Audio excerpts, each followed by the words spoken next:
Louvado seja nosso Senhor Jesus Cristo. Para sempre seja louvado. Eu queria aqui lembrar de todas as pessoas que ao longo dos anos nessa querida diocese de Cachoeiro deram a sua vida. Padres, diáconos, leigos e leigas, catequistas, animadores, religiosos e religiosas, quantos já passaram por aqui e estão agora com Deus. Quero fazer memória de todos eles, como nós fizemos no início da celebração dessas duas irmãs de quem nós nos orgulhamos tanto. Uma delas nascida aqui, irmã Cleusa, e outra vinda de Minas, mas que nós consideramos nossa, porque trabalhando aqui mais de 50 anos. Então eu vou chamar o nome das duas e todos vamos dizer presente. E ao chamar o nome dessas duas, nós queremos homenagear todas as pessoas que passaram pela nossa diocese e que já estão junto de Deus. Irmã Cleusa, irmã Otília, prezados irmãos e irmãs presentes aqui neste espaço celebrativo. Prezados irmãos e irmãs que rezam conosco através dos diversos meios de comunicação que transmitem esta celebração eucarística. Prezados irmãos no episcopado, Dom Lauro Versiani, presidente do nosso regional, Dom Joselito Ramalho, nosso aqui de Cachoeiro, que agora está a serviço da Arquidiocese do Rio de Janeiro. Caro Padre André, representando aqui Dom Paulo Dalbó, de São Mateus. Prezados presbíteros, diáconos, religiosos, religiosas, seminaristas, autoridades aqui presentes, hoje é um dia muito especial para toda a nossa Diocese de Cachoeiro. Celebramos a solenidade de São Pedro e São Paulo, de maneira especial a São Pedro, aquele a quem Cristo confiou as chaves do reino dos céus, e que também é o nosso padroeiro da diocese, da cidade de Cachoeiro, da catedral. Celebrar São Pedro é voltar às origens da igreja, ao ponto em que a fé e a missão se encontram. E o evangelho de hoje nos leva exatamente para esse momento decisivo. Jesus faz uma pergunta fundamental: e vós, quem dizeis que eu sou? E a resposta de Pedro se torna o alicerce da missão da igreja. Jesus está em Cesareia de Filipe, uma região pagã, distante do centro religioso de Jerusalém. Ali, ele pergunta aos discípulos o que dizem dele. Depois de escutar várias respostas, João Batista, Elias, Jeremias e outros, ele vai direto ao ponto. E vocês? Quem dizem que eu sou? Pedro responde: Tu és o Cristo, o Filho do Deus vivo. Essa não é apenas uma opinião de Pedro. É uma profissão de fé que nasce da revelação do Pai.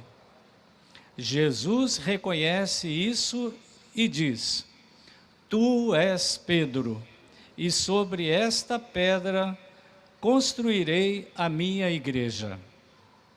Pedro, a rocha, a pedra.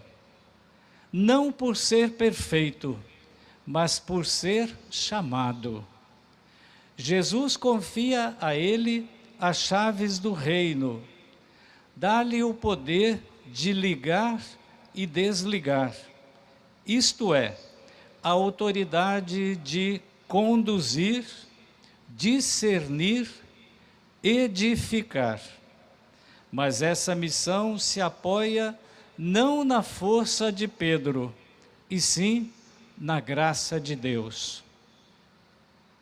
A primeira leitura dos Atos dos Apóstolos mostra isso com clareza. Pedro está preso, acorrentado, vigiado pelos soldados. E é Deus quem o liberta, enviando um anjo. Pedro é sustentado pela oração da comunidade e por aquele mesmo Cristo que o chamou. Na segunda leitura, vemos o outro pilar da igreja, Paulo, que escreve no fim da vida com muita clareza: combati o bom combate, completei a corrida, guardei a fé. E ele testemunha: o Senhor esteve a meu lado e me deu forças. Quanta segurança! Pedro e Paulo, dois homens frágeis, humanos, mas que deram tudo pela missão. A força deles não estava neles mesmos, mas no Cristo que age por meio dos fracos. Cristo age por meio dos fracos. Vamos repetir? Em comunhão com Pedro de ontem e o Papa Leão XIV, Pedro de hoje, neste ano jubilar, movidos pelo Espírito que conduz à esperança, queremos e precisamos conduzir, discernir, edificar nossas comunidades eclesiais de base. Precisamos levar a cabo a edificação da igreja como povo de Deus, como cantamos na procissão, no qual cada um exerce ofícios e ministérios, segundo os carismas e dons de Deus, algo reforçado com clareza pelo Concílio Vaticano II. Precisamos compreender e praticar os ensinamentos desse concílio, pois foi a partir daí que se deu um aprofundamento do lugar que os batizados ocupam na igreja e de sua responsabilidade na vida e no crescimento dessa igreja. Houve, portanto, o reconhecimento dos ministérios leigos, não somente por necessidade de suprir as lacunas deixadas pelos sacerdotes, mas como direito natural em força do batismo e pelo sacerdócio comum dos fiéis, pelo munus sacerdotal, profético e régio, próprio do nosso batismo, como aponta o catecismo da nossa igreja. O que tudo isso nos diz hoje, aqui, como igreja diocesana? Primeiro, a fé não é teoria, é resposta pessoal. Jesus continua perguntando: e você? E você? Quem diz que eu sou? Nossa diocese não pode ser apenas uma estrutura pastoral. Deve ser uma comunidade de fé viva, que responde com coragem e fidelidade. Tu és o Cristo.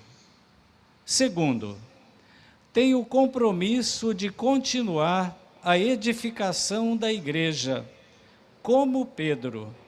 E essa missão não é só do clero ou de algumas pessoas. Todos somos chamados a seguir o exemplo de São Pedro. Todos os batizados, principalmente os chamados a cuidar. Pensemos nisso. Somos mais de 1000 comunidades, com mais de 1000 conselhos de pastoral comunitário.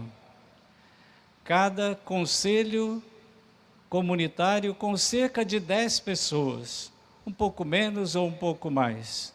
Só aí temos 10.000 batizados chamados a discernir, conduzir e edificar nossas comunidades eclesiais de base, de maneira sinodal, como igreja que nasce e transforma as bases onde se encontram.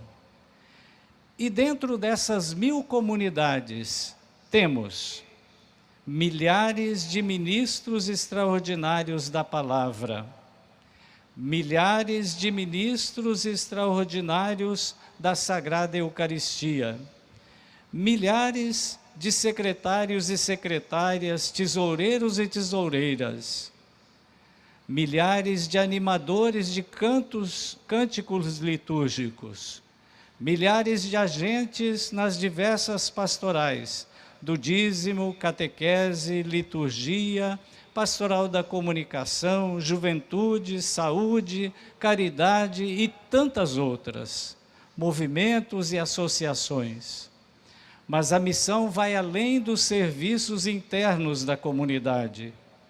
Os leigos e leigas são chamados também a colaborar no governo paroquial e diocesano, participando ativamente de conselhos pastorais e conselhos econômicos. E isso não como simples colaboradores do bispo e dos padres, mas como membros vivos e responsáveis da comunidade, assumindo ministérios e serviços para o engrandecimento da Igreja de Cristo. A missão da Igreja vai além de celebrar sacramentos e manter estruturas. Ela é, por essência, formadora de discípulos missionários, como nos recorda a Conferência de Aparecida. Por isso, irmãos e irmãs, neste ano jubilar, convocamos todos vocês que assumem um lugar de liderança em nossas comunidades, em nossas pastorais, círculos bíblicos e movimentos. Estejamos abertos à formação espiritual, à capacitação para melhor liderar, ao estudo da Sagrada Escritura, à compreensão do tempo, à busca de uma linguagem adequada para chegarmos aos corações famintos de Deus, da verdade do Evangelho e da implantação do reino de Deus. Quando a Igreja não forma líderes, ela falha em uma de suas tarefas essenciais: capacitar cristãos para serem agentes de transformação no mundo. A crise de liderança na comunidade eclesial repercute fora dela.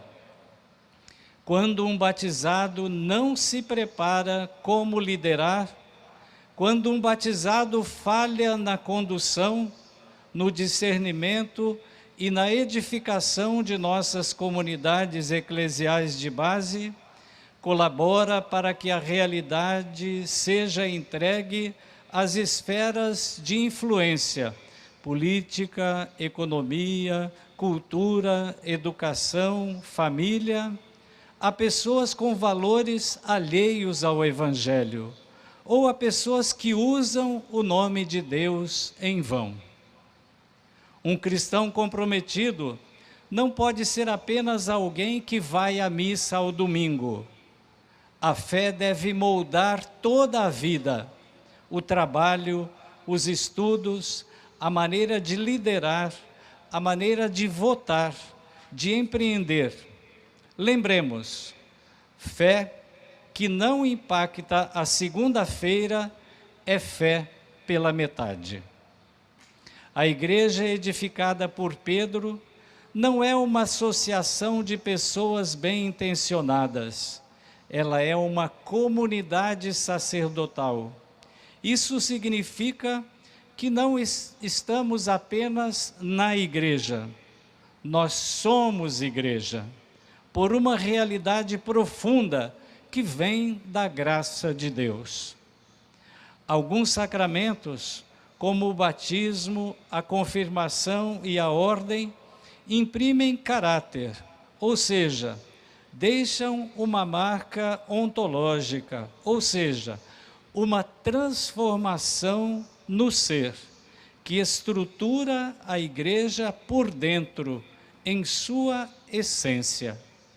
E juntos formamos um só corpo, com diversidade de vocações.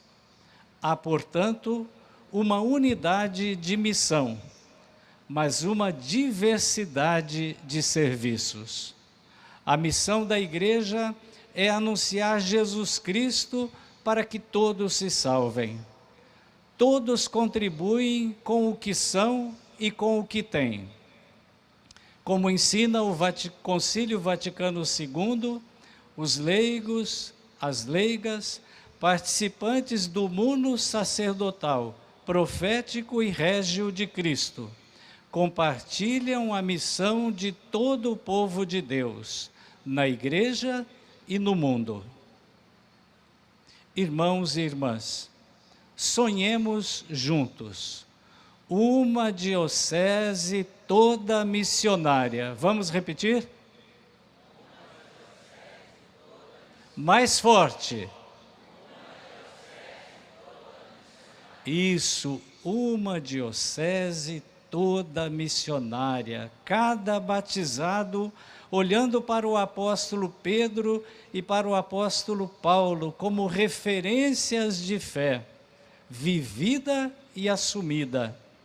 Cada pastoral não como um departamento, mas como expressão viva de comunhão e missão. E sonhemos com mais, com uma diocese que comece e termine a sua ação pastoral focada nos pobres, nos necessitados, como nos convocou o Papa Leão XIV já várias vezes. Sonhemos mais, paróquias que formam e enviam missionários leigos para suas diferentes realidades, nas periferias geográficas e existenciais. Mais um sonho, leigos e leigas preparados, conscientes de sua identidade, agindo como sal e luz em todos os ambientes da sociedade. Uma igreja em saída, construída com o coração, com a mente e as mãos de todos, em estilo sinodal. Sim, a missão é grande, mas o Espírito Santo é maior. Assim como o Senhor esteve ao lado de Paulo, Ele está ao nosso lado. Assim como libertou Pedro da prisão, Ele liberta também hoje a igreja do medo, da estagnação e do comodismo. E quem é a igreja? A igreja somos nós. Talvez hoje Jesus esteja dizendo a cada um de nós: eu te chamei para ser pedra viva, sustenta comigo a igreja, não tenha medo. Que São Pedro interceda por nós, para que encontremos o discernimento, a linguagem ideal para conduzir, edificar nossas comunidades eclesiais de base, de maneira sinodal, como igreja que nasce e transforma as bases onde se encontram. Em julho de 2027, daqui a 2 anos, vamos acolher aqui em nossa diocese o 16º Intereclesial das SEBs. É um encontro nacional onde participam representantes das SEBs de todo o Brasil. todas as dioceses do nosso Regional Leste 3, Espírito Santo, nos unimos para esse grande acontecimento e estamos nos preparando para ele. As comunidades eclesiais de base são o nosso modo de ser igreja, aqui no Espírito Santo. Louvado seja Deus por isso.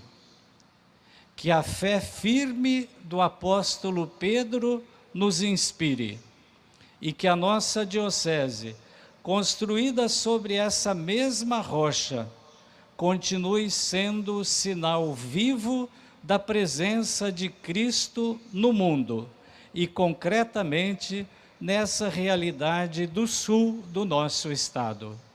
Assim seja.